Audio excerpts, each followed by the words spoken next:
Soy David Todd, presentador de Memorias Hispánicas, y esta es la segunda de 3 partes de la respuesta a un vídeo sobre la guerra civil del canal Fortunata y Jacinta. Dejo enlaces en la descripción de las otras partes y te animo a suscribirte si eres nuevo para más contenido sobre la historia de España.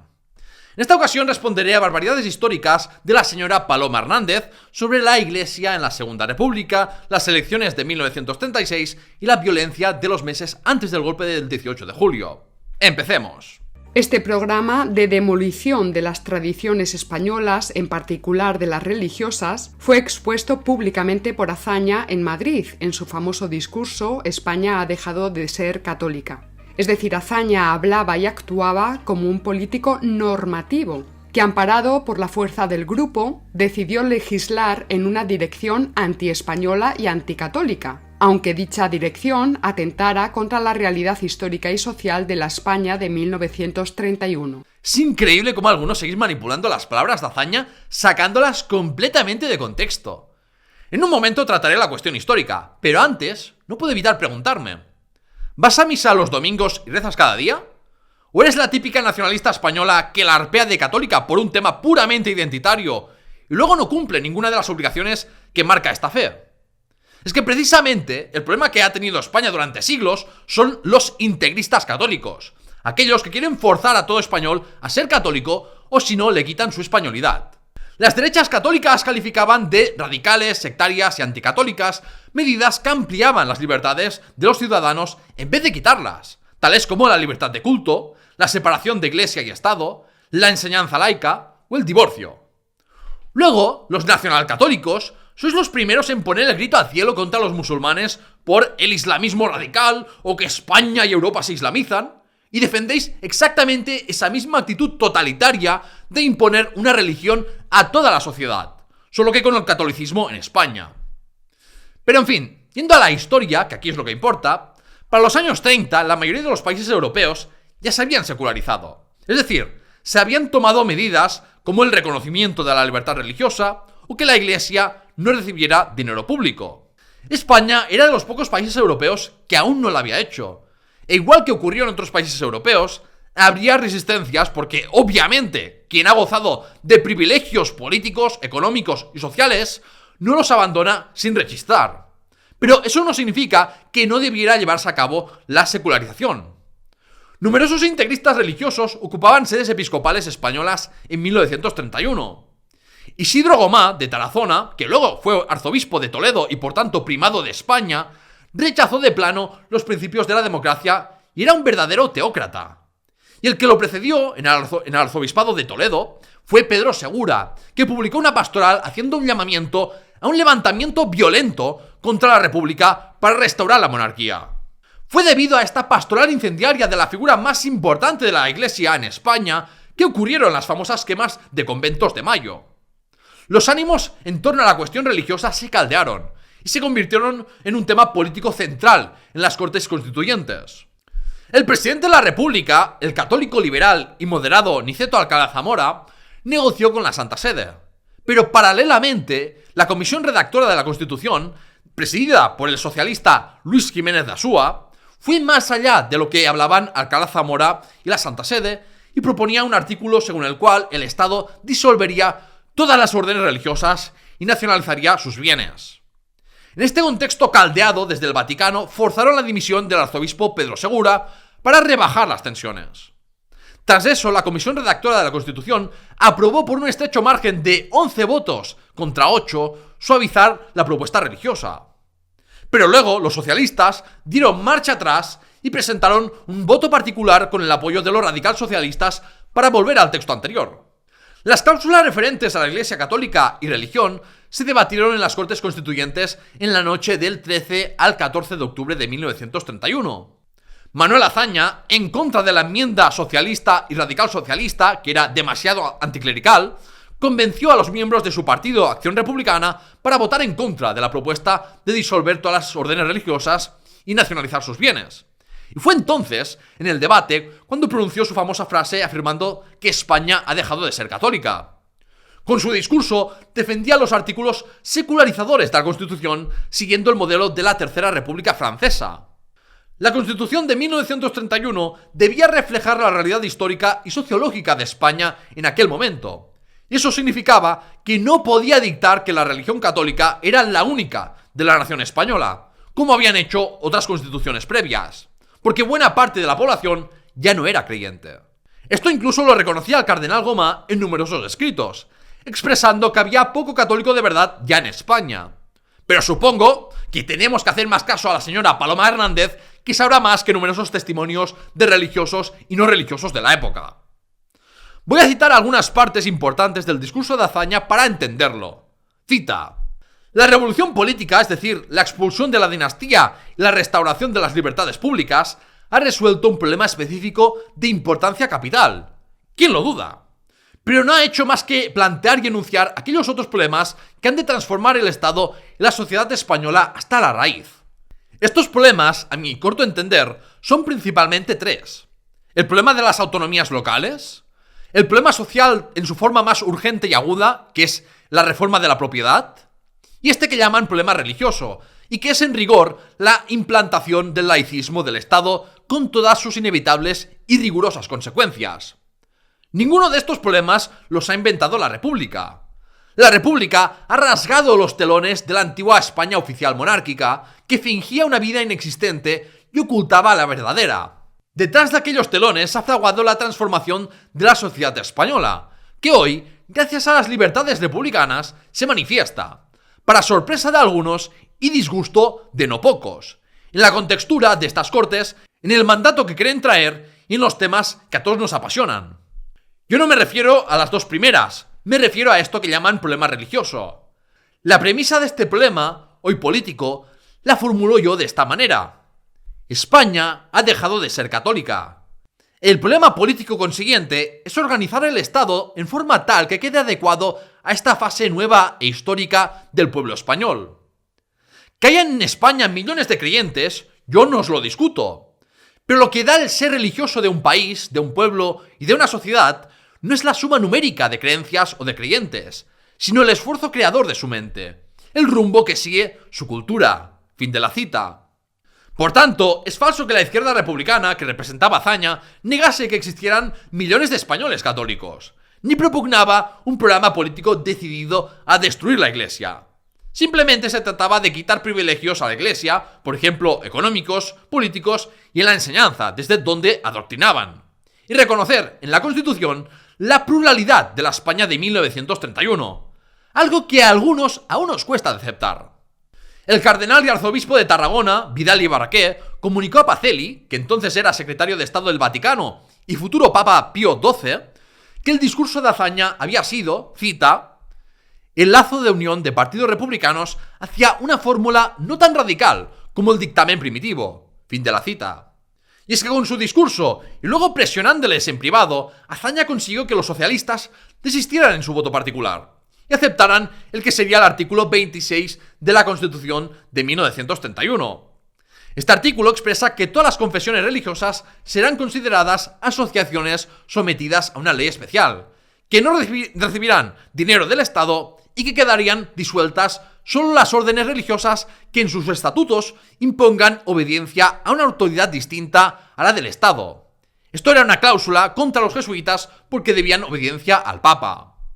Ay, por cierto, en una pastoral prohibida por Serrano Suñé del 8 de agosto de 1939, el arzobispo de Toledo, Isidro Gomá, le daba la razón a Azaña sobre la pérdida de la fe de los españoles, incluso tras una supuesta cruzada a favor de la España católica. Cita: ¿y por qué no indicar aquí que en la España nacional no se ha visto la reacción moral y religiosa que era de esperar de la naturaleza del movimiento y de la prueba tremenda a que nos ha sometido la justicia de Dios? Fin de la cita. Tras 3 guerras civiles provocadas por los carlistas, con un importante componente religioso, y una 4ª guerra civil, que fue la más devastadora de todas, quedó demostrado que los integristas católicos fracasaron en recristianizar España, incluso tras imponer un Estado confesional. Aceptad ya de una vez que no hay que ser católico para ser español. Volvemos a las elecciones de 1936, porque mientras las izquierdas y los secesionistas orgaban organizarse frente a un enemigo común, las derechas no consiguieron formar candidaturas únicas en todas las circunscripciones. Es que no lo consiguieran, es que no lo intentaron seriamente, porque subestimaron muchísimo a las izquierdas y vivían en una realidad paralela. El lema de campaña de la CEDA era "a por los 300". O sea, literalmente se creían que tenían la posibilidad de obtener 300 de 473 escaños. Claro, luego se le cayeron los cojones al suelo a Gil Robles cuando se topó con la realidad de que no obtuvo ni 100. Pero la realidad es que, aunque se hubieran presentado unidas, lo más seguro es que hubieran perdido igual. Entre el centro derecha y derecha más moderada, había desencanto por algunas actuaciones de los gobiernos del segundo bienio. Y es que es significativo que en muchas zonas rurales de una región derechista como Castilla y León aumentó la abstención, en contra de la tendencia general de España, que era de una mayor participación en las elecciones generales de febrero. Los comicios se celebraron el 16 de febrero en un ambiente extremadamente tenso, donde varias sedes electorales fueron asaltadas por gentes de izquierdas. ¿Puedes citar ejemplos de sedes asaltadas por gentes de izquierdas? Porque yo sí te puedo citar muchos ejemplos de violencias de las derechas en aquellas elecciones.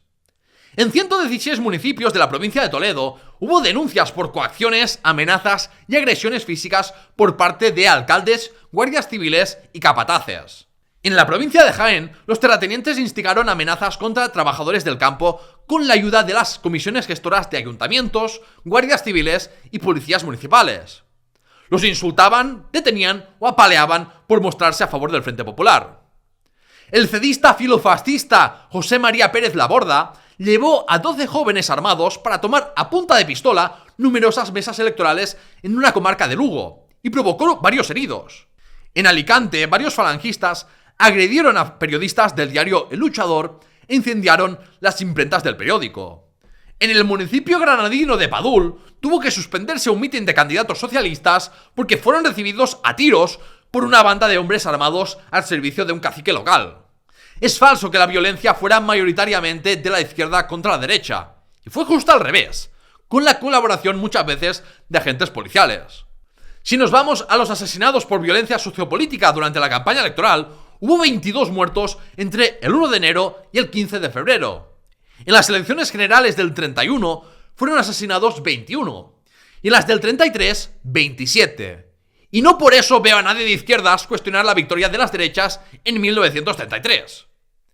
Y si nos vamos a quiénes eran los asesinados, tal y como muestran los datos de Eduardo González Calleja, la mayoría eran izquierdistas, tanto durante las elecciones como durante la primavera del 36, que desde las derechas venden como si fuera una persecución contra los derechistas. Los que provocaron más muertos fueron los agentes del orden público, porque había una brutalidad policial como hoy pasa en Estados Unidos, seguidos de los falangistas.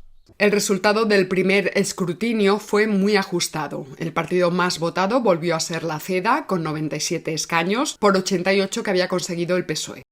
Aquí presentas los datos electorales de forma totalmente engañosa, dando a entender que la CEDA ganó las elecciones. El Frente Popular estaba compuesto también por Izquierda Republicana de Azaña, que sacó 80 escaños en la primera y segunda vuelta, Unión Republicana, que sacó 36, y otros partidos. Así que realmente el resultado no estuvo ajustado, y las izquierdas ganaron con un amplio margen. En la segunda vuelta de las elecciones, violentadas las urnas, las izquierdas acabaron otorgándose 50 escaños más de los que les correspondían, 40 según otras fuentes. El fraude otorgó al Frente Popular una aplastante mayoría en las Cortes. Jamás se publicó el escrutinio exacto de aquellos comicios. Si es que mientes más que hablas. Espero que ningún estudiante mire tus vídeos para estudiar, porque es que si no tu canal es una máquina de hacer suspensos de historia. Lo que constatas aquí es que entre esas fuentes que tomas como verídicas y que no haces públicas, están el dictamen franquista de 1939 y el libro 1936, Fraude y violencia en las elecciones del Frente Popular, que básicamente no hace más que repetir sin pruebas las tesis franquistas. ¿Qué credibilidad tiene Manuel Álvarez Tardío, que es un tipo que, como vimos en el episodio anterior, tilda de conservador democristiano a Gil Robles? ¿O qué credibilidad tiene Roberto Villa, que solo un año antes de publicar su famoso libro con Álvarez Tardío, en otra publicación afirmaba que no hubo fraude electoral a favor del Frente Popular? Pero claro, decir eso, que es la única verdad histórica contrastable, no vende libros entre gente de tu calaña. Lo que sea para vender libros, incluso cargarse cualquier credibilidad profesional. Todo este tema del supuesto fraude y violencia a favor del Frente Popular ya lo expliqué en detalle en el episodio Pucherazo en el 36. Dejo enlace en la descripción. No quiero ni puedo repetir todo lo que dije ahí porque sería demasiado largo, pero quedémonos con algunos datos. Tras la revolución de 1934, las derechas aprovecharon para suspender muchos ayuntamientos de izquierdas elegidos democráticamente y que los sustituyeron por gestoras derechistas y centristas. Al producirse las elecciones de febrero de 1936, estaba en el gobierno nacional Manuel Portela y una serie de ministros centristas. Y desde esa posición intentaron crear un partido centrista en base al clientelismo y otras manipulaciones para ser decisivos en el gobierno que saliese, porque no creían que derechas o izquierdas fueran a obtener la absoluta. Por eso Portela cambió a todos los gobernadores civiles provinciales.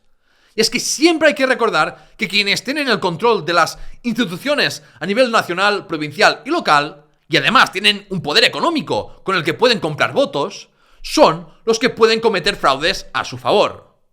¿Por qué crees sino que Putin gana todas las elecciones en Rusia? Si algo prueba que en cada elección general de la República hubo alternancia de poder, es que, pese a fraudes localizados, las elecciones fueron mayoritariamente limpias. Albert Tardío y Villa omiten que los gobernadores provinciales puestos por Portela ya comunicaron que ganaron por amplio margen los del Frente Popular. Los resultados adelantados del escrutinio ya proyectaban la mayoría absoluta. Hasta el periódico ABC, el 19 de febrero, unas horas antes de conocerse la dimisión de Portela, proyectaba 230 escaños para el Frente Popular, a 7 de la absoluta. Pero en esas proyecciones faltaban los datos de algunas provincias, con lo que en realidad la cifra de diputados proyectados por el ABC, en el peor de los casos para el Frente Popular, subía a 243, por encima de la absoluta. Eso es lo que decía un diario que estaba metido en la trama golpista de las derechas y que casi un siglo después aún no ha pedido perdón por su rol en el golpe y guerra civil. Los datos del ABC eran sin actas impugnadas ni supuestos fraudes postelectorales, y pese al fraude de las derechas y centristas. O sea que el Frente Popular no solo ganó limpiamente, sino que lo hizo a contracorriente. Albert Tardío y Villa se sacaron de la chistera que entre 36 y 40 escaños del Frente Popular habrían sido fraudulentos. Todo esto para hacerles perder la mayoría absoluta y venir a decir que su gobierno fue ilegítimo. Pero según calculó Eduardo González Calleja, incluso asumiendo que fuera verdad que hubo fraude a favor de las izquierdas en las provincias que citan estos autores apologistas del franquismo, estaríamos hablando de entre 16 y 18 escaños fraudulentos. Por tanto, se mantendría la mayoría absoluta incluso en ese supuesto infundado. Las derechas eran perfectamente conscientes de que les habían robado las elecciones. Sin embargo, temiendo un nuevo desbordamiento revolucionario, prefirieron confiar en la capacidad de Azaña para controlar a sus socios. No. Lo que las derechas antidemocráticas vieron claro es que habían sido derrotadas sin paliativos. Lo que pasa es que las derechas antiliberales no quisieron aceptar la voluntad popular mayoritaria de los españoles. Por eso intentaron dar un golpe de estado blando, que ya expliqué en el episodio Las elecciones de febrero de 1936. El 17 de febrero, cuando ya estaba claro que por los datos adelantados que la victoria era para el Frente Popular, el líder de la CEDA, Gil Robles, fue a entrevistarse con el presidente del gobierno, Manuel Portela, para pedirle que siguiera al frente del gobierno, que ignorase los resultados electorales y que instaurase una dictadura que contaría con el respaldo de todas las derechas. Un gran democristiano, Gil Robles. El monárquico fascista de Renovación Española, José Calvo Sotelo, presionó a Portela en ese mismo sentido. El jefe del Estado Mayor Central, el general Francisco Franco, intentó ganarse el apoyo del director de la Guardia Civil, el general Sebastián Pozas, para declarar el estado de guerra en toda España para tomar medidas contra la supuesta revolución que estaba ocurriendo. Pero Pozas respondió con que solamente se estaban produciendo festejos por la alegría de la victoria frente populista. El general Franco fue por la tarde del 17 a visitar a Manuel Portela para ofrecer el apoyo del ejército para que continuase en el poder. Eso sí que hubiera sido un robo del resultado electoral. Y también te señalo que Franco fue uno de los que presionó para un golpe blando. Lo digo porque luego tú intentas blanquear a Franco presentándole como alguien que solo se unió al golpe después del asesinato de Calvo Sotelo. Franco quiso atribuirse poderes del ministro de Guerra y Gobernación y envió autorizaciones para declarar el estado de guerra en múltiples provincias. Pero cuando comandantes de la Guardia Civil llamaron a Madrid para comprobar si esto había sido ordenado por la autoridad civil, vieron que no era así y Portela y el general Pozas ordenaron que no siguieran las instrucciones de Franco. ¿Cómo le debió escocer esto a Franco? Sin el apoyo del jefe de la Guardia Civil y de la Guardia de Asalto, los generales golpistas aún no se atrevieron a sublevarse. Portela, abrumado por la situación, presentó su dimisión el 19 de febrero para evitar lidiar con las presiones del ejército y de la derecha antidemocrática para instaurar una dictadura. No por la presión de las hordas violentas de izquierdas, como repiten desde la historiografía franquista. Portela le dijo a un dirigente socialista, cita, «Reciben ustedes el poder con el tigre a la puerta. Cuídense del golpe de Estado». Fin de la cita. Al dimitir Portela, se formó inmediatamente el gobierno del Frente Popular, compuesto solo por ministros de izquierda republicana. Y como fracasó la vía de un golpe de Estado blando, desde dentro del Estado, los golpistas tuvieron que intentar instaurar una dictadura con un golpe de Estado duro. La cuestión de fondo era que la derecha tenía mal perder, como ahora, y solo ven bien que gobiernen ellos. Todo lo demás es un gobierno ilegítimo, criminal, la anti-España. Los que sí son la anti-España son los que no respetan la voluntad mayoritaria de los españoles. Había razones para mantener el estado de alarma, porque la violencia permanente se había adueñado de las calles. Entre febrero y junio de 1936 se produjeron más de 300 asesinatos políticos. La mecha la habían prendido los anarquistas años atrás. Ahora los socialistas se sumaban a la orgía de pistolas e incendios. En el otro lado, los falangistas contestaban. Aquí, de nuevo, inviertes las culpas, igual que con el fraude y violencia de las derechas y centristas en las elecciones de febrero de 1936. Los falangistas eran una parte integral de la trama golpista y recibieron mucha financiación tras las elecciones para cometer asesinatos y crear un ambiente de violencia política que permitiese dañar la imagen del gobierno del Frente Popular para deslegitimarlo y hacer que a ojos de muchos derechistas y de las masas apolíticas un golpe de Estado estuviera justificado. Los datos estadísticos no mienten. Falange fue la organización política que más muertos provocó en la primavera de 1936. Los socialistas, comunistas y anarquistas se defendieron de sus ataques más que a la inversa. Piensen ustedes ahora, por ejemplo, que desde las últimas elecciones de agosto aquí en España hasta nuestro momento, pues marzo de 2024, se hubieran cometido 300 asesinatos políticos, incluido pues el asesinato del líder de la oposición, por ejemplo, el asesinato de Santiago Abascal, o el de Feijóo, o el de Pedro Sánchez. Durante la transición, que quizás eres de las que cree que fue modélica, murieron unas 700 personas por violencias sociopolíticas. ¿Justificaba eso acaso la continuación de la dictadura? ¿O una guerra civil? Mientes de nuevo cuando dices que fue asesinado el líder de la oposición. El líder de la oposición era Gil Robles, porque en la composición final de las Cortes del 36, la CEDA tenía 88 escaños.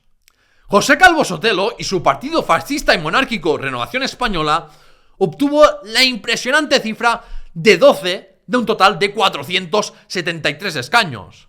Eso es como llamar líder de la oposición a un diputado de Bildu. Llámalo líder opositor si quieres, pero no líder de la oposición.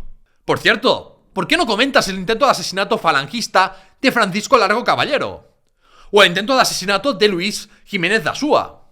Después habla del encarcelamiento de José Antonio Primo de Rivera, líder de Falange Española, que pinta como una medida exagerada e injustificada.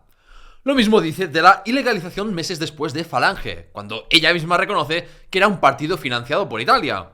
Y añado yo que también fue financiado por Renovación Española, la CEDA y muchos aristócratas, empresarios, propietarios de tierras y clases medias para hacer el trabajo sucio que no querían hacer ellos. Los falangistas eran los matones de la derecha. Quejarse por la ilegalización de Falange es como quejarse de la ilegalización de Herri Batasuna, el brazo político de la organización terrorista ETA. Y es que Falange, más que un partido político, era una organización terrorista y paramilitar.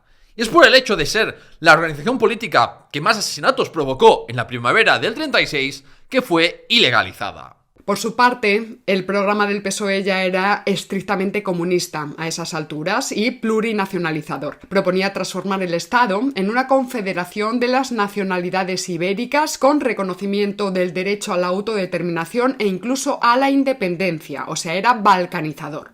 Proponía también suprimir la lengua oficial del Estado, el español, y suprimir los ejércitos permanentes procediendo al armamento general del pueblo. ¿Es posible que estés citando propaganda de la Unión Militar Española? Como esta, de enero de 1936, en que se decía que el Frente Popular quería disolver el ejército, la Guardia Civil, expulsar a todas las órdenes religiosas o el control obrero de la industria. Esto cuando explícitamente, si te molestas a leer el programa electoral del Frente Popular, se rechazan las propuestas socialistas de nacionalizar la banca y las tierras. Lo de suprimir el español o de que el PSOE fuera plurinacional reconociendo la autodeterminación o independencias, es que directamente te lo sacas de ahí abajo. O sea, ni siquiera he leído que se mencione algo así en la propaganda falsa de las derechas contra la izquierda de aquella época. Para el PSOE, las cuestiones nacionalistas periféricas eran una distracción de lo verdaderamente importante, la lucha de clases. Y el PSOE no estaba para pedir el derecho a la autodeterminación ni convertir la república en plurinacional. De hecho, en buena parte de la izquierda española de la época, y también dentro del PSOE, muchos seguían un nacionalismo español de tipo progresista, hoy casi desaparecido porque la derecha quedó identificada de forma exclusiva con el nacionalismo español desde la Guerra Civil. Recomiendo leer un artículo de Aurelio Martí que tengo puesto entre las fuentes del comentario fijado de YouTube, con citas de numerosos dirigentes socialistas que revelan que dentro del PSOE era hegemónica una visión nacionalista española que aceptaba las culturas y lenguas regionales de España, pero solo de una manera subordinada a la considerada como superior cultura castellana. El balance de toda esta agitación lo hizo en las Cortes, ya andando el mes de junio de 1936, José María Gil Robles. 269 muertos, 1.287 heridos, la gran mayoría eran víctimas de derechas, 33 periódicos de las derechas asaltados o dañados. Mira, no voy ni a seguir con esto. Para empezar, los datos que ofrecían en sede parlamentaria Gil Robles y Calvo Sotelo procedían de redes de informadores propios. Así que no hay que tomarlas como estadísticas oficiales. Y si te vas a la fuente primaria de estos datos, el diario de sesiones del 16 de junio de 1936, tampoco hace ninguna referencia a quiénes eran las víctimas. ¿Dónde dijo Gil Robles que la mayoría de las víctimas fuesen de derechas? ¿O que la mayoría de los periódicos asaltados fuesen de derechas? Eduardo González Calleja ha estudiado bien los datos sobre la violencia sociopolítica de la Segunda República en su libro Cifras cruentas. Concluyó que entre el 19 de febrero y el 17 de julio de 1936 hubo 384 muertos por violencia sociopolítica. Un 30% de las víctimas mortales eran derechistas, la inmensa mayoría de Falange. Y por cierto, solo un 4% de los muertos eran empresarios, propietarios, capataces y arrendatarios. Cerca de un 45% de los asesinados eran de izquierdas. Pero esto, según González Calleja, es un cálculo conservador, porque de entre un 21% de los asesinados sin adscripción política clara, la mayoría eran obreros y jornaleros. O sea que las víctimas mortales de izquierda reales serían más bien en torno al 60%. Los que provocaron más muertos fueron las fuerzas policiales y militares, cerca de un 30%. O sea que el mayor responsable de la violencia mortal fue el propio Estado. Esto no era culpa de un gobierno en concreto o de otro, sino del conjunto de gobiernos republicanos que no hicieron más para minimizar la brutalidad de las fuerzas del orden, brutalidad especialmente notoria en zonas rurales por la Guardia Civil. Falange provocó más del 15% de los muertos. Otros derechistas provocaron un 10% de las muertes. Mientras que la suma de las organizaciones izquierdistas y de izquierdistas sin partido o sindicato identificado provocaron en torno a un 27% de los muertos. Lo que es importante que al oyente se le quede es que la trama civil del golpe de Estado coordinó sus actividades con la trama militar para crear alarmismo social y crear un ambiente lo más favorable posible a aceptar un golpe de Estado y dictadura. Y esto lo hicieron por 3 vías. La vía parlamentaria, con esos discursos alarmistas de Gil Robles y Calvo Sotelo. La vía mediática, con diarios como el ABC y el Debate poniendo en primera plana cada día datos de desórdenes sociales y vendiendo la imagen de que se vivía en anarquía y que se preparaba una revolución comunista, y la vía terrorista, con las acciones homicidas de Falange. Y que todo esto estaba bien organizado y coordinado lo confesaba Antonio Goicoechea, uno de los principales cabecillas civiles del golpe y uno de los líderes de Renovación Española, en un informe del 14 de junio enviado al dictador fascista Benito Mussolini. Cita: el ambiente de violencia y la inevitable necesidad de organizarla ha llevado al nacimiento de pequeños grupos de acción directa en el seno de los partidos nacionales, los cuales, mediante asaltos a edificios públicos y de izquierdas, atentados personales, etcétera, etcétera, llevan a cabo permanentemente acciones contra la revolución y sus individuos. Muchos de estos grupos se denominan fascistas, y es notorio el considerable aumento que han tenido en estos últimos meses gracias a las adhesiones de la juventud española a las organizaciones de la Falange Española. Fin de la cita. Pese a la evidencia de los números, el gobierno del Frente Popular no solo se negó a entrar en el debate, sino que atribuyó a las derechas la culpa de la violencia que las propias derechas sufrían, negando además que existiera inquietud social alguna. Tócate los pies. ¿Que se negaban a entrar en el debate? Si Manuel Azaña, Casares Quiroga o Indalecio Prieto hablaban de ello tanto en privado como en público y reconociendo que la violencia en las calles solo alimentaba el miedo en las masas más apolíticas y centristas en beneficio de las derechas. La evidencia de los números lo que dice es que las víctimas fueron mayoritariamente izquierdistas. Pero ya sé que a tu paloma eso te da igual. Ningún clérigo fue asesinado durante la primavera de 1936, que desde las derechas siguen vendiendo como una anarquía para justificar así el golpe de estado del 18 de julio. Y casi ningún empresario y político de derechas fue asesinado, con la notable excepción de Calvo Sotelo.